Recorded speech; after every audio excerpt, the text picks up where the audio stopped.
Hello friends, it's इमानी और आज मैं आई हूँ बॉडी फ्लूइड्स एंड सर्कुलेशन के पार्ट 2 के साथ हिंदी में एक्सप्लेन करने एनसीईआरटी को।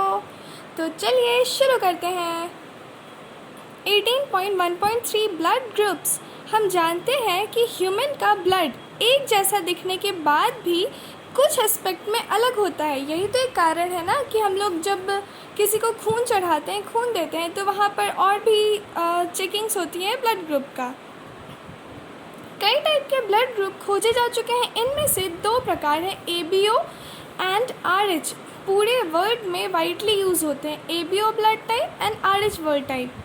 तो पहले बात करेंगे ABO ब्लड ग्रुपिंग की। ABO ग्रुपिंग RBC की सरफेस पर दो एंटीजन A एंड B के प्रेजेंस या फिर एब्सेंस पर बेस्ड होता है। ठीक है, जो ABO ग्रुपिंग है वो RBCs की सरफेस पर दो एंटीजन A एंड B के प्रेजेंस या एब्सेंस पर बेस्ड होता है।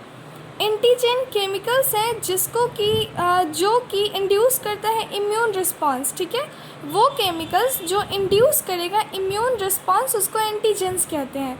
इसी टाइप से अलग अलग ह्यूमंस में, अलग अलग व्यक्ति के प्लाज्मा में दो नेचुरल एंटीबॉडी होती है। ठीक है, देखो RBC के सरफेस के ऊपर एंटीजन होता है और प्लाज्मा में एंटीबॉडी होता है, प्लाज्मा में एंटीबॉडी होता है। ठीक है, अब एंटीबॉडीज़ क्या है? प्रोटीन है। एंटीबॉडीज़ प्रोटीन है जो प्रोड्यूस होता है इन रिस्पॉन्स टू एंटीजन। मतलब एंटीजन के रिस्पॉन्स में एक प्रोटीन प्रोड्यूस होता है जिसको कि एंटीबॉडी कहते हैं। एंटीजन क्या था? केमिकल है जो कि इंड्यूस करता है इम्यून रिस्पॉन्स, और एंटीबॉडी है प्रोटीन जो कि प्रोड्यूस होता है in response to antigen.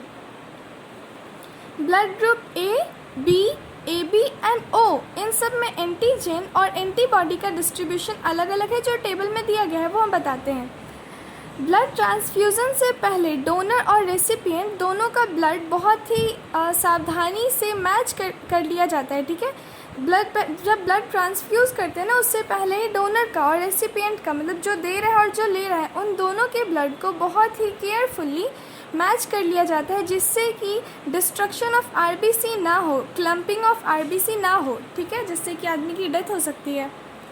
Donor की कंपैटिबिलिटी वो भी दिखाई गई है और जो रिसेप्टर की है वो भी दिखाई गई है। देखो blood group and donor compatibility, ये टेबल है। देखो blood group A, B, AB and O। Blood group A के पास एंटीजन A होता है, मतलब सेम एंटीजन सेम होगा। RBC के ऊपर जो एंटीजन होता है वो सेम होता है। तो A ब्लड ग्रुप के पास एंटीजन A है, B के पास B है, AB के पास A एंड B है एंड O के पास कोई एंटीजन नहीं है। ब्लड ग्रुप O के पास कोई भी एंटीजन नहीं है। अब देखो ब्लड ग्रुप A के पास एंटीबॉडी क्या है? एंटीबॉडी प्लाज्मा में होती है और एंटीबॉडी जो होती है वो एंटीजन के अगेंस्ट होती है। इसीलिए अगर एंटीजन A है तो एंटीबॉडी एंटी B होगी, एंटीजन B है तो एंटीबॉडी एंटी A होगी, और एंटीजन A एंड B है तो एंटीबॉडी होगी ही नहीं। और जब एंटीजन नील है, मतलब है ही नहीं, वहाँ पर एंटीबॉडी A एंड B होगी। ठीक है, तो देखो ब्लड ग्रुप A तो antigen A antibody anti B, blood group B antigen B antibody anti A, blood group AB antigen है A and B and antibody है ही नहीं। ब्लड ग्रुप O एंटीजन है ही नहीं और antibody anti A and anti B। अब देखो donor group की बात करें तो A को A भी दे सकता है, O भी, B को B भी दे सकता है, O भी, और AB को A भी दे सकता है, A दे सकता है, B दे सकता है, O दे सकता है, और O को तो O देगा ही। तो यहाँ पर हमको एक चीज़ दिखाना कि O जो है वो सबको दे सकता है, तो O को कहते हैं यूनिवर्सल डोनर। ठीक है, और AB जो होता है वो सबका ले सकता है, तो AB को क्या कहते हैं? Universal recipient, universal recipient. अब बात करेंगे RH ग्रुपिंग की। RH एंटीजन रेसस मंकी में, रेसस RHESUS, रेसस मंकी में पाया जाने वाला एंटीजन की तरह है, इसीलिए इसको RH कहते हैं। ठीक है, RH एंटीजन ज़्यादातर ह्यूमंस में, नियरली 80% ह्यूमंस में RBC की सरफेस पर होता है। ठीक है, जो RH एंटीजन है वो ज़्यादातर ह्यूमंस में, नियरली 80% में RBC के सरफेस पर होता है। ऐसे व्यक्ति जिनमें ये एंटीजन होता है वो RH पॉजिटिव होते हैं और जिनमें ये एंटीजन नहीं है वो RH नेगेटिव है। ठीक है, RH नेगेटिव के अंदर अगर RH पॉजिटिव ब्लड डाल देंगे तो ये व्यक्ति RH एंटीजन के अगेंस्ट स्पेसिफिक एंटीबॉडी बनाने लगेगा और इसीलिए RH एंटीजन को भी ट्रांसफ्यूज़न से पहले मैच करते हैं। RH negative pregnant mother and RH positive foetus मतलब बच्चा, उनके बीच RH इनकम्पैटिबिलिटी का स्पेशल केस ऑब्जर्व किया जा चुका है। RH नेगेटिव की मम्मा हो, प्रेग्नेंट मम्मा, और RH पॉजिटिव का फेटस मतलब कि भ्रूण बच्चा, उनके बीच की RH इनकम्पैटिबिलिटी मिसमैचिंग का केस ऑब्जर्व कर चुके हैं। अब देखते हैं। देखो, पहली प्रेगनेंसी में जो मदर का RH नेगेटिव ब्लड है और फेटस का मतलब उस बच्चे का RH एंटीजन है, उसका एक्सपोजर नहीं होता है। मतलब पहली जब प्रेगनेंसी होगी तो दोनों का खून मिलेगा नहीं, क्योंकि प्लेसेंटा के दोनों मतलब प्लेसेंटा के थ्रू दोनों के ब्लड को अच्छी तरह सेपरेट किया जाता है। मतलब प्लेसेंटा जो है वो बेबी और मदर के ब्लड को अच्छे से सेपरेट करके रखता है। इसीलिए पहले बच्चे के जन्म के टाइम पर फेटस का थोड़ा सा RH पॉजिटिव ब्लड मम्मी के ब्लड में मिलने की पॉसिबिलिटी होती है। और उस केस में क्या होता है, जो मम्मा है, मदर है, वो ब्लड में RH एंटीजन के अगेंस्ट एंटीबॉडी बनाने लगेगी। मतलब RH, देखो, बेबी का RH पॉजिटिव है, मम्मा का RH नेगेटिव है, तो जब पहला बर्थ होता है, बर्थ के टाइम पर बेबी का जो RH पॉजिटिव है वो मम्मा के RH नेगेटिव में मिलने का थोड़ा सा चांस है। उसकी वजह से क्या होगा, जो मम्मा का ब्लड है वहाँ पर RH एंटीजन के अगेंस्ट एंटीबॉडी बनने लगेगा। और जब अगली प्रेगनेंसी होगी उस टाइम में जो फिटस का RH पॉजिटिव है वो ब्लड में जैसे ही इंटर करेगा तो बच्चे की RBC को नष्ट कर देगा, है ना। तो ये जो होता है सेकेंड बर्थ, जो मतलब सेकेंड बेबी का बर्थ होगा, वो फिटस के लिए फैटल होगा, मतलब जानलेवा होगा। और बेबी में सीवियर एनीमिया हो सकता है और जॉन्डिस हो सकता है। बेबी में जन्म के टाइम में severe anaemia and jaundice cause करेगा। क्या क्या? Anaemia and jaundice. और इस कंडीशन को कहते हैं एरिथ्रोब्लास्टोसिस फोइटालिसिस। एरिथ्रोब्लास्टोसिस फोइटालिसिस, ठीक है, एरिथ्रोब्लास्टोसिस फोइटालिस। इसको अवॉइड करने के लिए पहले बच्चे के जन्म के जस्ट बाद मम्मा को एंटी RH एंटीबॉडी दे देते हैं, ठीक है, एंटी RH एंटीबॉडी। इसको अवॉइड करने के लिए पहले बच्चे के जन्म के जस्ट बाद मम्मा को एंटी RH एंटीबॉडी दे देते हैं। अब बात करते हैं कोएगुलेशन ऑफ ब्लड।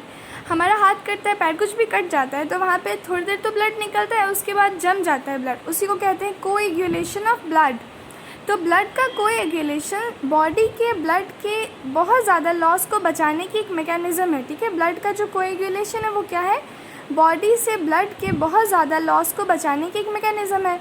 कट होने पे या फिर इंजरी, चोट लगने के प्लेस पर कुछ टाइम के बाद जो एक रेडिश ब्राउन स्कम बन जाता है, उसको क्लॉट या फिर कोएगुलम कहते हैं। क्लॉट कहते हैं या फिर कोएगुलम कहते हैं। और ये जो क्लॉटिंग है मेनली फिब्रिन थ्रेड के नेटवर्क के द्वारा बनती है। कैसे? फिब्रिन थ्रेड्स के नेटवर्क के द्वारा बनती है। जो क्लॉटिंग होती है वो मेनली फिब्रिन थ्रेड के नेटवर्क के द्वारा बनती है और इसमें ब्लड के dead and damage formed elements फंसे रहते हैं, ठीक है। ब्लड के जो dead and damage formed element है वही फंसे रहते हैं।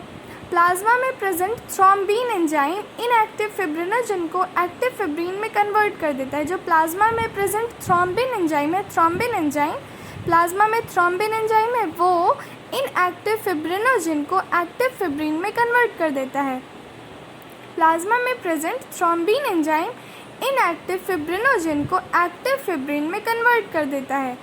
प्लाज्मा में ही एक दूसरा इनएक्टिव पदार्थ होता है प्रोथ्रोम्बिन, ठीक है। और ये एक कॉम्प्लेक्स एंजाइम थ्रोम्बोकाइनेज की वजह से थ्रोम्बिन में कन्वर्ट हो जाता है।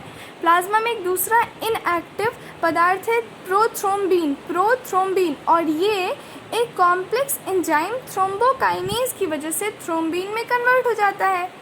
ये कॉम्प्लेक्स एक linked enzymic reaction cascade process की सीरीज से बनता है। किससे? Cascade process. ये एंजाइमिक रिएक्शन है कैस्केड प्रोसेस, इसकी सीरीज से बनता है, ठीक है। और इसमें बहुत सारे फैक्टर्स पाए जाते हैं जो कि प्लाज्मा में इनएक्टिव स्टेट में होते हैं ऑलरेडी। इंजुरी या फिर ट्रॉमा, इनकी वजह से प्लेटलेट्स को कुछ फैक्टर रिलीज करने के लिए स्टिमुलेट करता है ये फैक्टर्स, ठीक है। और ये क्या करेंगे? कोएगुलेशन की मैकेनिज्म को एक्टिवेट करेंगे। इंजुरी, चोट वाले प्लेस स्थान के टिश्यू भी कुछ फैक्टर्स रिलीज़ करेंगे, ठीक है, और जो कि कोएगुलेशन को इनिशिएट कर सकते हैं। क्लॉटिंग में कैल्शियम आयन बहुत इंपॉर्टेंट भूमिका रोल निभाता है, ठीक है। क्लॉटिंग के टाइम पे कैल्शियम आयन बहुत इंपॉर्टेंट होता है। कैल्शियम की कमी, क्लॉटिंग की कमी, क्लॉटिंग की कमी, खून का बहना ज़्यादा, और खून का बहना ज़्यादा हमारे लिए अनीमिक हो सकता है।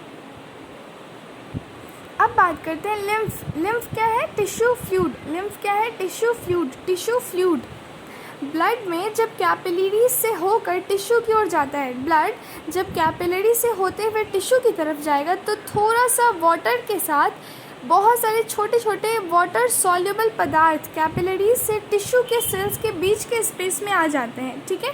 और इसको कहते हैं इंटरस्टिशियल फ्लूइड या फिर टिश्यू फ्लूइड। ब्लड जब कैपिलरीज से होकर टिश्यू की तरफ जाता है तो कुछ वाटर के साथ थोड़े थोड़े वाटर सॉल्युबल पदार्थ कैपिलरी से टिश्यू के सेल्स के बीच के स्पेस में आ जाते हैं और इसको कहते हैं इंटरस्टिशियल फ्लूइड या फिर टिश्यू फ्लूइड। इंटरस्टिशियल फ्लूइड या फिर टिश्यू फ्लूइड। और इस इंटरस्टिशियल फ्लूइड या फिर टिश्यू फ्लूइड में लार्ज प्रोटीन और बहुत सारे फॉर्म्ड एलिमेंट्स नहीं होते हैं, ठीक है। टिश्यू फ्लूइड में लार्ज प्रोटीन नहीं होते हैं और बहुत सारे फॉर्म्ड एलिमेंट नहीं होते हैं और ये ब्लड वेसल्स में होते हैं। लिम्फ का मिनरल डिस्ट्रीब्यूशन बिल्कुल प्लाज्मा लाइक होता है, ठीक है। जो लिम्फ है, टिश्यू फ्लूइड है, उसका मिनरल डिस्ट्रीब्यूशन एकदम प्लाज्मा की तरह होता है। ब्लड और टिश्यू सेल्स के बीच न्यूट्रिएंट, गैसेज एक्सेट्रा का एक्सचेंज इसी फ्लूइड के थ्रू होता है, ठीक है। ब्लड एंड टिश्यू सेल्स के बीच जो न्यूट्रिएंट्स, गैसेज एक्सेट्रा का एक्सचेंज होगा इसी टिश्यू फ्लूइड के थ्रू होता है। लिम्फेटिक सिस्टम इस टिश्यू फ्लूइड को कलेक्ट करेगा और इसे एक बड़े से वेन में वापस भेज देगा। जो लिम्फेटिक सिस्टम है इस फ्लूइड को कलेक्ट करता है और एक बड़े से वेन में वापस कर देता है। लिम्फेटिक सिस्टम में जो फ्लूइड होता है उसको लिम्फ कहते हैं। जो लिम्फेटिक सिस्टम में फ्लूइड है उसको लिम्फ कहेंगे। लिम्फ एक कलरलेस फ्लूइड है, कलरलेस फ्लूइड है और इसमें स्पेशल लिम्फोसाइट्स होते हैं। क्या होते हैं? स्पेशल लिम्फोसाइट्स, जो कि बॉडी की इम्यून रिस्पॉन्स के लिए रिस्पॉन्सिबल होते हैं। लिम्फ भी न्यूट्रिएंट, हार्मोन एक्सेट्रा के लिए एक महत्वपूर्ण कैरियर का काम करता है। जो लिम्फ है वो भी न्यूट्रिएंट्स के लिए, हार्मोन्स के लिए एक्सेट्रा के लिए एक इम्पॉर्टेंट कैरियर का काम करता है। इंटेस्टाइनल विलाई में प्रेजेंट लैक्टील्स वो भी लिम्फ के थ्रू फैट का एब्जॉर्प्शन करता है, ठीक है। और अगला पार्ट हम लोग अगले पार्ट में circulatory pathway, human circulatory system and cardiac cycle, ECG वगैरह पढ़ेंगे। Thank you for listening.